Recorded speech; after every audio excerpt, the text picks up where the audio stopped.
Now we're going to turn our attention back to Dr. Laura McAdam and our second family panel to discuss bullying and resilience, please. I'd like to start by introducing my co-presenter and co-speaker, Kasha Mitton. So some families may know her and her son Jude, but Kasha is a regional knowledge coordinator for the Interior Health Authority in Kamloops, BC. She's also the founder of the MASH movement, a national collective raising awareness and funds for Defeat Duchenne Canada. And I have to say, she is absolutely an incredible partner to work with on this presentation. And I really feel that she brings the heart to what we're talking about today. So I just really appreciate Defeat Duchenne connecting us together and being able to present today on bullying and resilience. All right, so we are going to co-present and we're going to switch back and forth between the two of us, and then we're going to open up for questions afterwards. So I'm going to let Kasha start it off, and hopefully this will advance the slides. Excellent. Yay, thank you. And I would just ditto and echo what you said. It's been a true honor to collaborate, and all the work you've been doing, it just speaks to my heart. So over the next little while that we have you, and I'm aware that it's post lunch, so hopefully we can maintain your, I'm like, oh, great, we're presenting after lunch. Hopefully we can maintain your attention.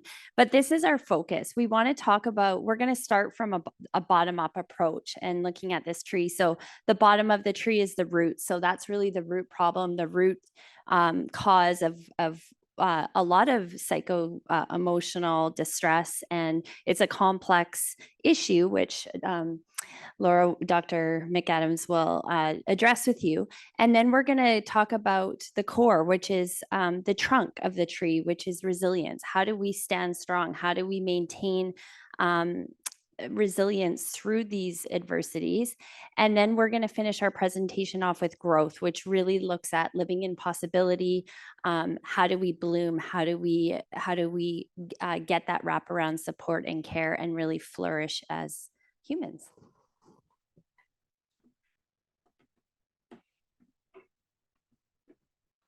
So I would probably say about 8 years ago, I became interested in learning more about bullying and bullying experiences. And it actually stemmed from a conversation with Dr. McMillan. And we were really reflecting on our experiences in clinic, our conversations we're having in clinic, and wanting to find out more, because we really, as professionals, were feeling that we needed to dive a little deeper into this. We needed to understand it a little bit more so we could be better advocates for our families, for our patients that we're seeing, and also in the broader community. So what could we be doing differently? So when we're thinking about bullying, there's some common stats out there that talk about at least 1 in 3 Canadian youth have been bullied. And this is an underrepresentation. And so in the literature, you're going to see different numbers. Sometimes it says 50%, sometimes it says 60%. And we know that in other studies, about 50% of people who are bullied don't actually tell someone that they're bullied. So this is really an epidemic, and we've been hearing about it in the newspapers more and more. And I think that's great because we're raising awareness and we need to be focusing in on it. And the reason why we need to be focusing in on it, there are both short and long-term impacts of bullying. And I've just listed a few here. So lower quality of life, anxiety and depression, increased absence from school, self-harm, poor health. And I'd say it also affects self-esteem. And I see this on a routine basis in clinic. So what is bullying?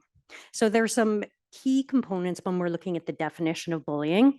So it's when someone does hurtful things on purpose to another person. So this is about intention. So there is an intent of someone doing something that is harming someone else.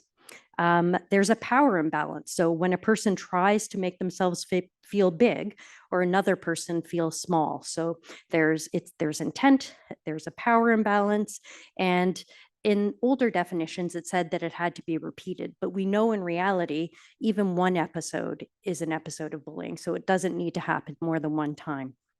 And it may cause harm or distress to the person being bullied. I would say it does cause distress, but they do talk about may in the literature. And that's, I think, probably because we aren't talking about it enough, and we aren't talking about how it's impacting the individual. So in the study that Dr. McMillan, Dr. Lockmuller, and myself did, so it involved both CHEO and Holland Bloorview. We asked individuals to participate in this study. And we wanted to hear about their experiences. So the first part of the study was a questionnaire, and the second part was optional, and it was an interview. So we could get more in depth and have further conversations about what their personal experiences were. So we had a total of 29 individuals that participated in the study. And I'm going to be talking about what they initially told us in the survey. Oh, sorry, I forgot one other thing. So different types of bullying, I apologize. So there's verbal bullying. So that is, could be name calling. It could be what people label as teasing, but really there is that other intent behind it. There's social bullying. So this could be exclusion. This could be speaking behind people's backs, spreading rumors. We have the physical bullying. I think this is the one that people think about when we're talking about bullying, but it's actually so much larger than this. And then there's cyberbullying, especially with all of the social media and Discord servers and all of these interactive video games. So when we're thinking about bullying or when you're having conversations with your children, you have to make sure you're touching base on all of these different components. All right, so in this survey, it wasn't a Duchenne only survey, it's for all individuals with neuromuscular conditions. Over 50% of the respondents did have Duchenne muscular dystrophy. And what they told us was 83% identified that they'd be bullied at some point in time in their life. And I'm going to say that this is an underrepresentation because we had when we were having the interviews with the individuals, some of them didn't identify they had been bullied, but when we were having those conversations and the nuanced conversations, they all identified they had been bullied when you're actually listening to the words that they were saying. So they were underplaying their personal experiences. And so when we're looking at the types of bullying that they identified experiencing, there was verbal bullying and social bullying at quite high rates. There was physical bullying and cyberbullying. And a lot of the physical bullying was they expressed to us that it was happening when they were younger, kindergarten, grade 1, grade 2. And we know that's when they may be a little bit slower than their peers. And so I think we just need to make sure that we are really aware of this and we're thinking about this when we're talking to our children and their teachers. We then asked them why they thought they were bullied, because the individuals in the study, so they were between 10 and 18, the average age was 14, they have incredible insights. So we really wanted to hear from them what their perspective was. And they talked about their disability being the #1 cause for why they were bullied, their appearance. And in the interviews, we know that steroids definitely have side effects. We've talked about some of them already today. We talked about weight gain, we talked about height. And so those were common themes that we're hearing in the interviews. School marks. I know later today we're talking about some of the cognitive comorbidities that we can see in Duchenne. And so we know we have higher rates of learning disabilities, higher rates of ADHD. So this is also part of some of the reasons the individuals identified they were bullied. There was also race, sexuality, religion, income. No one reported gender, and we had an other category, and there was nothing else written in the other category. But I know that this is just a superficial scraping of the top of what we're seeing with bullying, but I really appreciate the individuals being open enough to answer these questions and identify what they felt were the concerns. So I'm going to move into some of the interviews. And when in the interviews, we have a few themes, and that's where resilience is going to come in really soon. But one of the themes I wanted to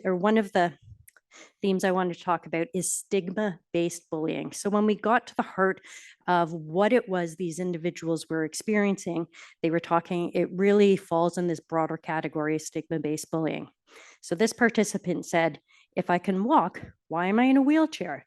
So they're just laughing at that. So they're talking about some of the comments that they're hearing on a routine basis and all the time. And this was happening all the time if I'm in a new class. And so we do have some strategies we're going to be talking about a little bit later on. But I think as parents, we're we're worried that, and as physicians, we're worried that this is happening, and it is happening. So how can we be proactive to talk about this, and how can we try and be proactive to start to address these concerns? So what is stigma-based bullying? And really, it is that overlap, or sorry, stigma-based bullying is bias-based bullying, and it's that overlap between bullying and discrimination. And so we know bullying is purposeful. Discrimination, it can be purposeful, but sometimes it's non-intentional. And so some of the experiences the boys with Duchenne are experiencing, it may be not intentional from the other youth or child that is the perpetrator of bullying, but that's where we need to raise awareness. And really, it's bullying motivated by stigma. So resilience, and this is where I'm going to hand over really soon.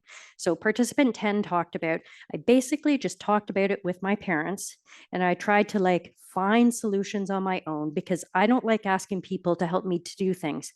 So I find a solution myself. Good for me. And so you can hear it in his speak about how proud he was that he was able to come up with a solution, but also recognizing the importance of having an adult in his life that he can talk to about it. So now I'm going to hand it over to Kasha.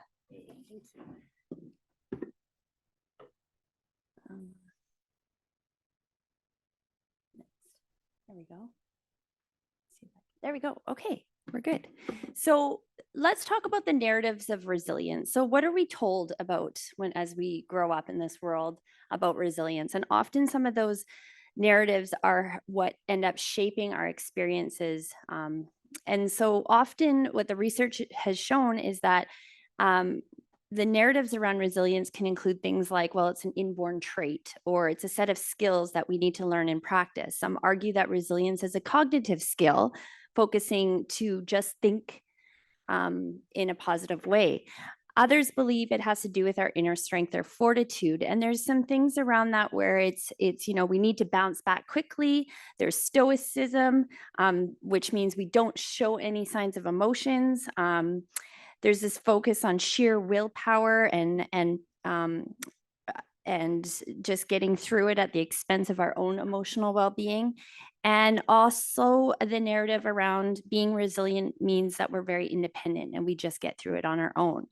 Now, what we want to look at is true resilience. And this is some of the research that I've been digging into. I'm currently doing my master's in clinical psychology, and Dr. Neufeld is a developmental psychologist, and he really focuses on it being an emotional process. So true resilience involves the ability to fully experience and express one's emotions, not just suppress and ignore and shove them down. It really looks at growth through adversity. So it's not just about bouncing back, but actually developing skills to become very resilient moving forward and learning those coping strategies and gaining strength. One of the biggest things is about vulnerability, which is acknowledging that being human is hard and that showing emotion is not a weakness, but actually a step towards recovery and strength. And then another solid thing about changing the narrative is looking at the interdependence of it, recognizing that resilience is not just an individual effort, but true resilience is it's a more nuanced understanding. It's about vulnerability, that not just vulnerability and rapid return to baseline functioning, but instead about developing a deep capacity to navigate life's challenges with emotional depth and flexibility, and to learn and relearn and be strengthened by them rather than simply to endure them. So it's a dynamic process that includes self-awareness, mindfulness, support of a community, secure attachments. It's really that wraparound care. So the more connected we feel with ourselves and others, the more safe we feel, the more we're able to manage our feelings and thoughts, and the stronger we feel is when we develop that resilience. So this is sort of what we're looking at. So how do we grow when we think about building that skill set involved in resilience? We think about building the skills of adaptability, flexibility, having that wraparound support, like I just said, and positive relationships, developing self-awareness and compassion, and really finding purpose and meaning through the suffering. So how do we unlock our resilience? What does the journey look like? So really, it's about leaning into that discomfort and connecting to what we need. It's learning what we need when we are in that flight or fight mode, which we can all sometimes be in, and how do we ask for help? It's knowing the difference between sucking it up and moving on and shoving the emotions down and actually working through that process so that, again, we can come out stronger. So this is what I have discovered in my journey as a mom and in healthcare and now in my studies, and thanks to the literature, that there's something called pseudo-resilience. And that's where we stay in our head. That's believing that resilience is a skill, it's a technique, it's a program that I must master. It refers to a false sense of resilience, where a person appears to be coping well on the surface, but underneath, they're not truly processing or overcoming their emotional distress. So they're kind of just plunging forward. And this happens often when we're being shoehorned into situations. And as a result, feelings can be inhibited. And it can manifest as a person who seems to be bouncing back quite quickly from setbacks without appearing to be affected by them. However, this may be because they're actually avoiding dealing with their emotions. And perhaps there's some denial, some suppression, and disconnection from their feelings, which can lead to harmful effects. So as a result, they lose that emotional process we need for true recovery. Now, on the other side of that, true resilience really involves that genuine and robust capacity to recover from difficulties. So it's characterized by the ability to face one's emotions and experience, learn from them, lean into them, and then grow from them. So true resilience is about that adaptability and development. So it means having the emotional tools to handle stress and adversity, to process, work through, and emerge stronger. And it is associated with well-developed emotional system that can handle stress without resorting to defensive mechanisms that prevent that authentic emotional processing. So going back to Dr. Neufeld, he emphasizes the importance of supportive relationships and emotional development as the foundations for true resilience. And he suggests that children need to feel safe and secure in their attachments and to develop a capacity for true resilience. So this concept also can be extended to adults, where when we look at those supportive relationships and healthy emotional life, those things are central to the developing of our resilience. And I think we can all connect to that over the last few years, where we, what got us through these hard times is really connecting back to those people that can help us, right? So this is the work of Dr. Kristen Neff, and I've come back to this quite often. She is a pioneer in self-compassion and emotional intelligence and resilience. And what I love about her, she's not only a professor at the University of Texas, but she has a unique background as both a researcher and she talks about her lived experience with her son, who's highly autistic. And so her approach provides both a powerful testament to the practical benefits of self-compassion, but it's not just a theoretical construct. It actually stems from the demands of her own personal life. And she talks about how she implements that in her own life as a caretaker. So this blend of personal experience and academic research makes her work particularly relatable, I think, as caregivers, as parents, but also as people and humans facing adversity. And so she breaks it down into 3 components: self-kindness, which really is just about how do you talk to yourself when things are hard? How would you talk to a friend? Mindfulness, which is instead of leaning away from the adversity, really being aware of what's happening in our body, landing it in our body. Where am I feeling this in my body? What are the narratives going on in my head? And being present to that moment. And then common humanity, which is really that we're all human, and the common thread is that we will all suffer. And so just breaking this down really quickly, and I love quotes. And this, on the side of teaching, I do a lot of work in mindfulness and yoga teaching and meditation. So this really spoke to me, her work. So this quote, life is available only in the present moment. So mindfulness, what I love about it is we have access to it at all times. So it helps us see things, even when they're hard, for what they are. And Thich Nhat Hanh, who's a Buddhist monk and Zen master, teaches us this through this quote, that mindfulness is happening now. It's not what we're imagining or projecting. It's a radical attention to what is unfolding in the present moment. So it's not a resignation, but more about leaning into the power of the pause. So pausing, becoming attentive to what is happening inside and around us. And I like to use the acronym STOP. This helped me through COVID as a frontline nurse, where I would just stop. The S was stop, find silence. The T was take a few breaths. The O was observe how it's landing in my body, the stress or whatever is happening. And then P was to proceed from a place of awareness, so that when we're in fight or flight, our brain goes offline, and this ability to just stop and be mindful and bring our brains back online helps us be less reactionary and more live more purposefully. So mindfulness in the context of self-compassion involves a balanced approach to negative emotions, so that the feelings are neither suppressed nor exaggerated. So we don't shove them down, but we don't make them into something bigger than they need to be. And this balanced awareness means acknowledging one's pain and sorrows without over-identifying with them, which can lead to getting caught up in ruminating into our problems. And then kindness. This is really just about how we treat ourselves, and it's a practice.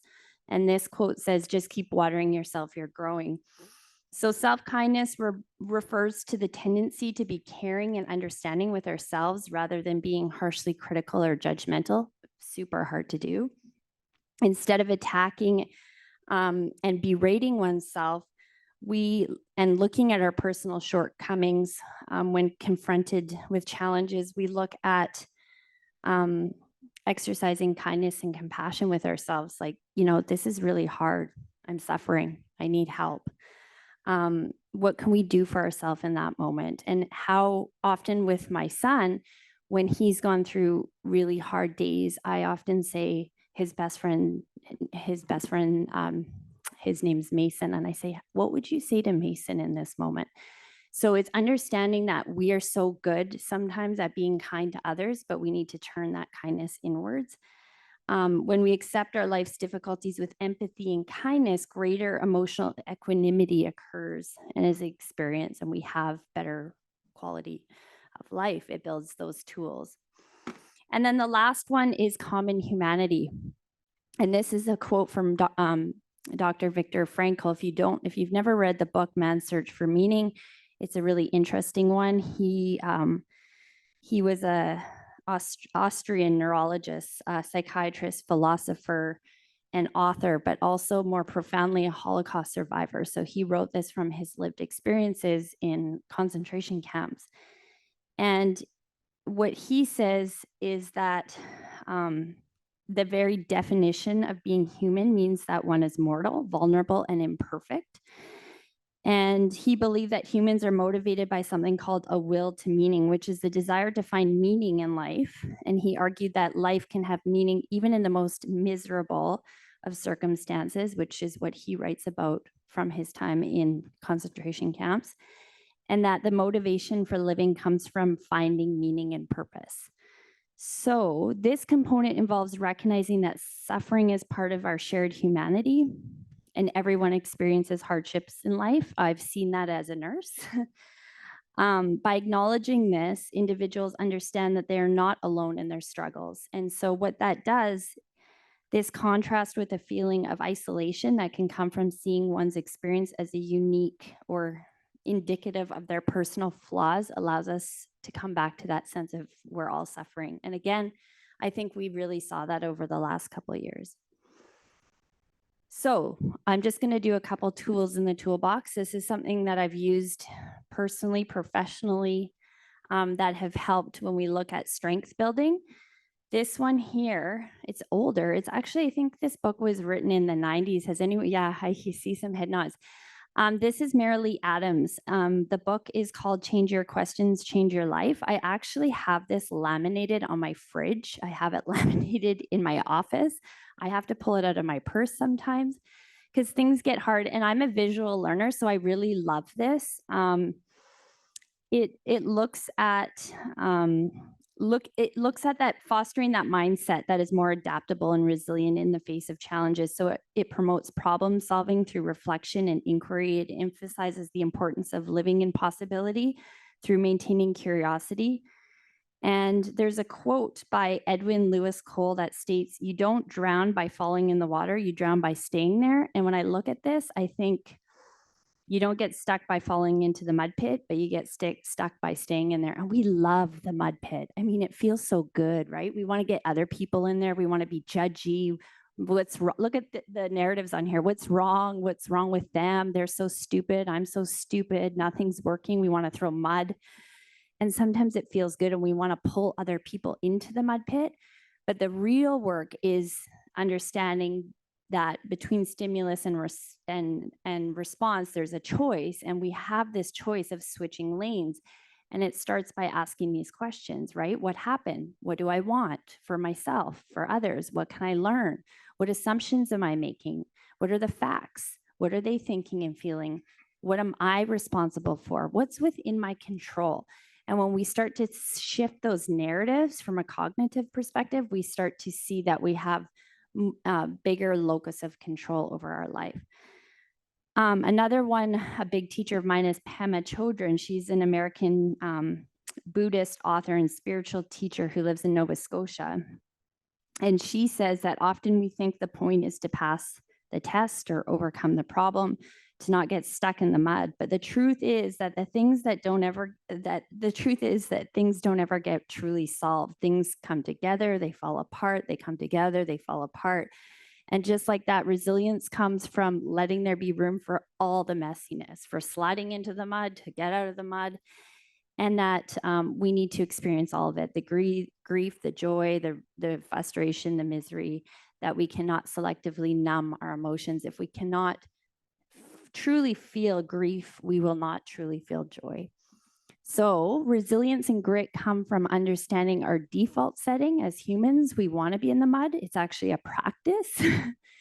We're hardwired for the mud, but continuing to choose the other path while continually asking, what is this experience teaching me? And then my last tool that I come back to is this one. And I don't know if any of you have read Stephen Covey's 7 Habits of Highly Effective People. It's a really good one to come back to. They did research. They looked at very high functioning humans, and they found, this is a Cole's notes, but they found the common thread was that the people that were able to perform really well under stress had one thing in common, and is that they only focused on the things within their control. And when I was listening to the speakers earlier today, we were talking about energy conservation, and I think this is what it's about. If we only have so much energy, why do we spend so much on the things we can't control? Why do we stay in the mud pit? That takes so much energy, right? So on the outside, I've done this with nursing and nurses and doctors and physicians in the realm of healthcare. We talk about what are the things we can't control. 50% of the time, we cannot control things. I can't control that it's raining outside or snowing. I can't control the staffing levels at the hospital. I can't control my son's teacher or who's in his class. We may have some influence. We may be able to call in for help or get extra staff, or maybe we can switch classrooms if there's another teacher available. But so 35% of the time we have some influence, but 15% of the time we have full control. And that's really around how we show up, our attitude, the questions we ask, and how we focus in on what can I do. So often, I know my husband and I, when things get really hard with Duchenne and everything that it encompasses, I'll look at him and I'll just say 15%, stay in the 15, because sometimes it gets so big. And so what this has done, and what the research shows about this, is when you can come back to that 15%, your world actually feels a lot bigger. When we live in the 50%, we end up feeling like our locus of control is outside of us, that things are happening to us instead of us being able to direct our path. So it's a good lesson. It's a reminder. It's not always easy, but it's a concept, I believe, that is closely related to resilience, in that resilient individuals focus on areas where they can make a difference, and they direct their energy towards actions and attitudes that they can control, which helps us recover from setbacks. So I'll hand it back over. So the next thing that we asked the youth were what was helpful for them and what was not helpful to them. And these 2 points just are exemplifying some things. So participant 3, I talked to my mom and my friends are really supportive, which has helped me with bullying. And so that's all. The youth that participated are so wise beyond their years, and all of the things that we're hearing from a theoretical standpoint that Kasha was talking about, they were articulating in what their responses were to bullying. And I think what some of the unhelpful supports that they talked to us about was, it's very often nobody around us during school, so it's nobody can notice the bullying. And I think that's where we need to think about how our institutions are set up. What is the so what are the structural barriers that are occurring in your son's lives where the bullying may be occurring, or sorry, is occurring? And what is our influence, and how can we try and help raise awareness of this? Because this is also happening to all of the other children in the school. And so I think that's an important thing to keep in mind. What we asked the youth and their parents were, what are your ideas? If we could do something, or what would you tell someone else if they were experiencing bullying? And they really talked about the social connectedness, both with friends, family members, teachers, someone that they trust within their circle. And I think that's exactly when we're talking about resilience, is having those social connections. They talk about removing themselves from the situation. That's easier said than done, but they still felt it was an important thing to have on this list. They talk about learning ways to feel calm and calm yourself down. And I don't want to put this on the youth saying it's their responsibility to calm down, but they really were talking about their emotional distress in these situations, and really developing a skill set to help them in the moment, and then also have that social connection afterwards. And they also talked about, sometimes you actually don't want to talk about it. So they're talking about either writing down their feelings or using creative art. So it could be drawing, it could be music, having some other outlet for them that is meaningful to them. There are many other ideas out there. I'm just representing the ones that came up in the study. Another theme that we saw was really about educating. And so how can we educate the people that are in their circle of influence, so in the schools? And there are many resources that are out there, and I'm sure many of you are aware of these different resources.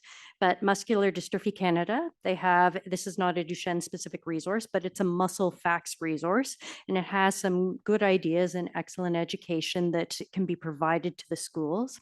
They also have a muscle fact program, and so many of my patients have asked a representative from MDC to come in, and they either educate classrooms or they educate teachers, really talking about muscles and muscle conditions. And many people have found that helpful.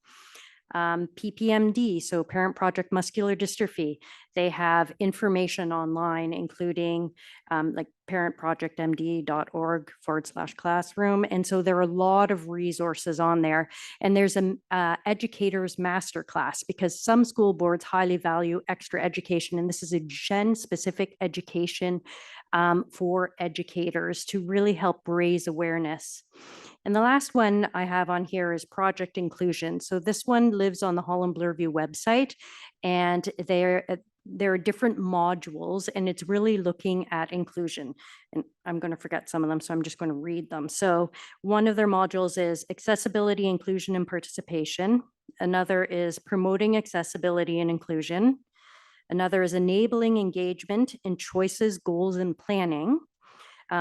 Another is participating beyond the class and school walls. And the last one is preparing for life after high school. And so these are free online resources. Parents can use them, schools can use them. You can take a look at it and distill down what you feel is relevant for your child to try and share these resources. I think it's helpful to know what else is out there. So to try and break down some of the barriers of not knowing. I'm going to hand it over. Yeah, this is just a quick, I know you guys can't read it, it's really small, but just to give you a quick visual, this is a presentation I would do with my son's class. And it said on the website, this is from Parent Project. It says grades 1 to 3. I mean, I did this up until even this, I didn't do it this year because they already knew and it was the same kids, but grade 5 even.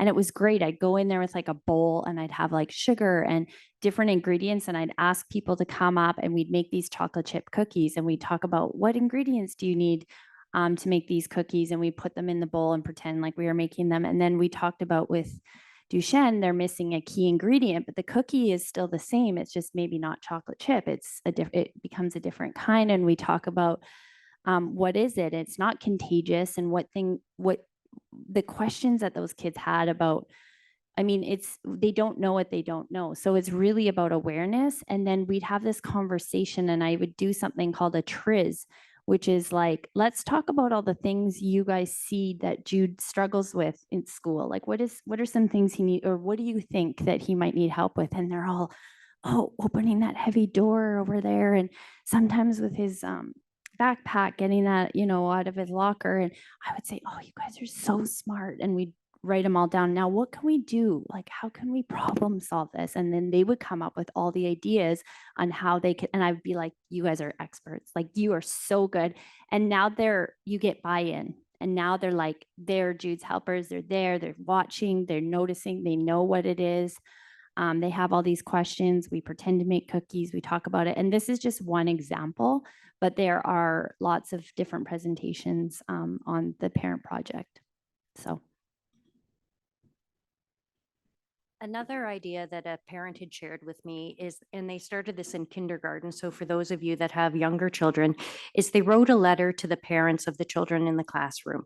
And so they didn't get into the weeds of everything, but they just kind of explained some of the things that their children may be observing and maybe some of the reasons why behind it. So this is something that the parents chose to share, and it was really to facilitate those other conversations that are happening at home, because you don't know what the children are hearing from their parents, and the parents may not know. And sometimes parents will look up conditions and then give their child some information which is going to be shared back at the school. So this allows you to help control the narrative and make sure that people are getting good quality information that you are comfortable with sharing.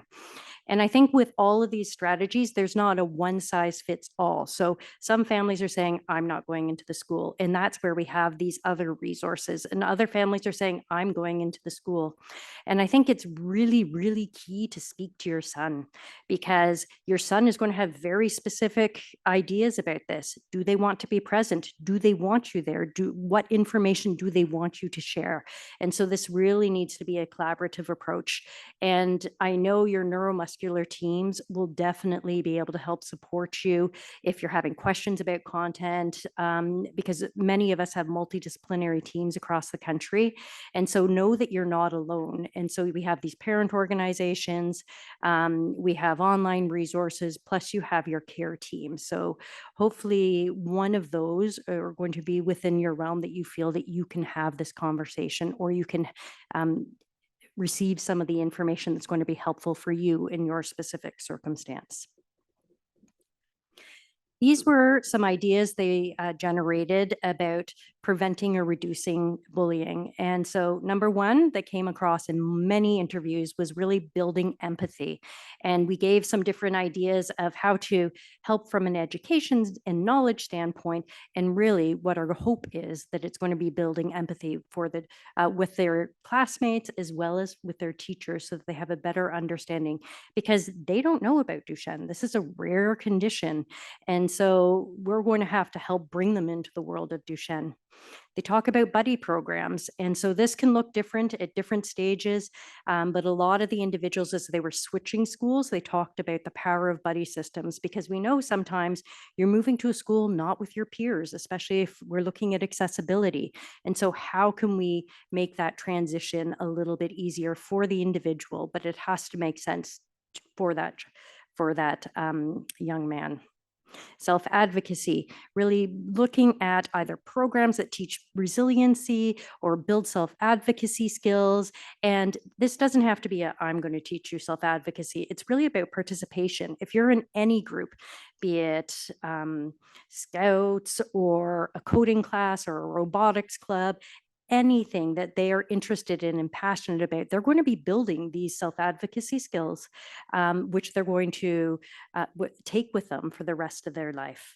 And that's really about the joining fun activities, because it has to be engaging, because if it's always work, work, work, it isn't going to be fun. And we have to remember fun.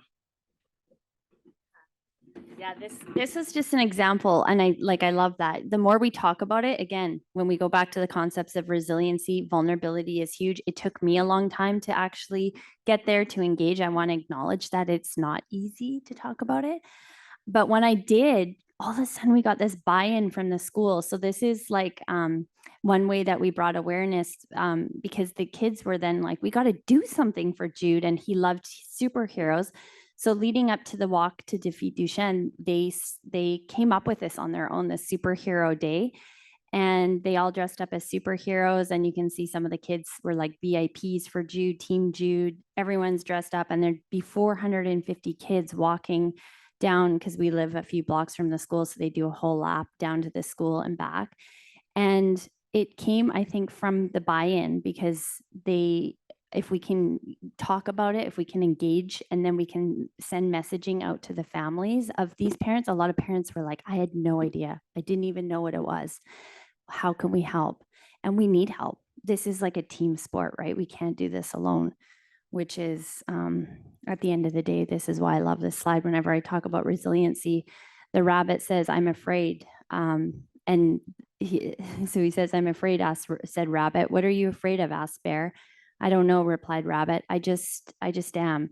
Then I will sit with you until you're not afraid anymore, said bear. We will face it together. And this is really about recognizing that resilience is not just an individual trait, it's a social quality. It's dependent on and a result of social support and external resources. And we all need the presence of an empathetic witness. So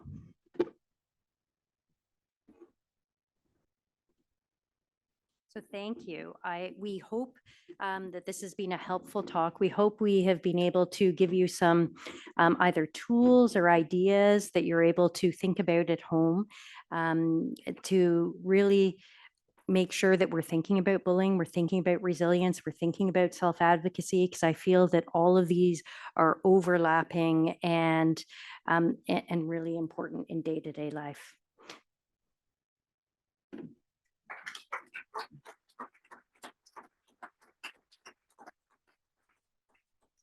Have a little story. I don't know if this is on, but it's not just bullying with kids. Like we had one time a teacher bullying Lucas that he wasn't putting in his full effort. And that's tough because it's adult to adult. Sorry. Yeah. I didn't think this would happen. No. But I had a couple of meetings with her, and the last meeting that I had, I walked in and I asked the principal to be there as well. And I put the weights, you put on your ankles, the heavy ones. I put them on her arms. I'm like, I'm just going to do a little experiment. Like I didn't even tell them what I was there for.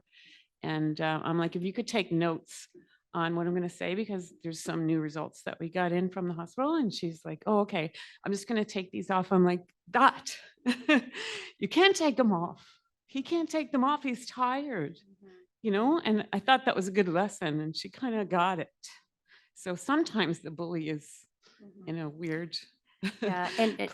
and other people told us about that as well. And so I think that's really listening and believing, right? When you're hearing things and then diving deep, right, to see what's going on.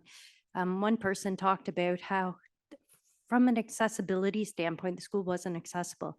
So they came in where the garbage was put out. Yeah. Yeah. It's challenging. I just want to say thank you for sharing that. And if there's one thing that I've learned, because I've been up against some of similar situations where I think that's where I have to come back and like, because your brain goes offline, you just want to right. And so I've had to be like, stop, pause, breathe. And then how can I get buy-in from this person? Because I've learned the hard way, if I am like, you know, come in with a certain approach, it doesn't end up well. So I'll say, you know, at the beginning of the year with the teachers, I usually send out communication and say, we need to talk about what Jude is. And I break it down into an acronym called PIECES, which I've used as a nurse. And it's physical, P, what's physically going on, I, intellectually, E, emotionally, C, what are his capabilities? The other E, what is the environment he needs? Right? Not just physical environment, but there's an environmental press that can happen where we're outpacing them and getting them to do way more than they can.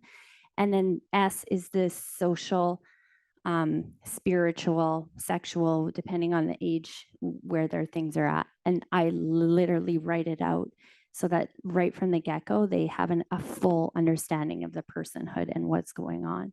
Now that's really hard, but I feel like sometimes that connection will be like, I need your help. And this is what I'm going through right now. So can you help me?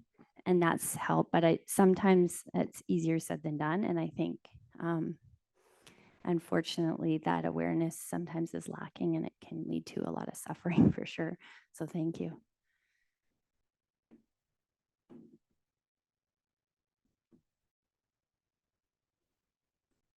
I think the other thing is just when I'm thinking about that situation, if you're finding that you are hitting barriers with your school, and just because your children are spending a lot of time at school, right? And so I think that many people are very well intentioned, but I think many times they just don't know or they just don't get it because it's so far away from their world, or maybe they've never interacted with someone that has something physical going on, as well as all of these other realms that are going on. But I'd say also speak with your neuromuscular team. So for certain, I mean, we offer it to all of our patients that I see in clinic, but definitely there are some schools that we know it has been a little more challenging. And so we'll prioritize, especially at the beginning of the year, having a school meeting. And so we're virtual, the school's there. And so we so we request the principal, the teacher, and sometimes, not all the time, but sometimes that's helpful, because I find another thing that's challenging is the cold winters. When you have lower muscle mass and you do not move as much, you cannot be outside when it's -20 because you're going to be cold because your muscles aren't generating that heat. And so some of the stories I hear coming back to clinic is like, no, we're going to get on the phone and we're actually going to try and deal with this because they just don't know.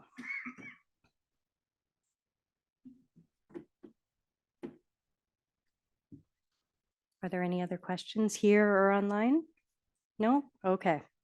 Well, please come up to speak to us after, or if you have any questions or want to talk or share or hear about any other strategies. But thank you so much for engaging today. And thank you so much, Kasha, for bringing your wealth of knowledge, as well as your passion and just really being a fantastic mom.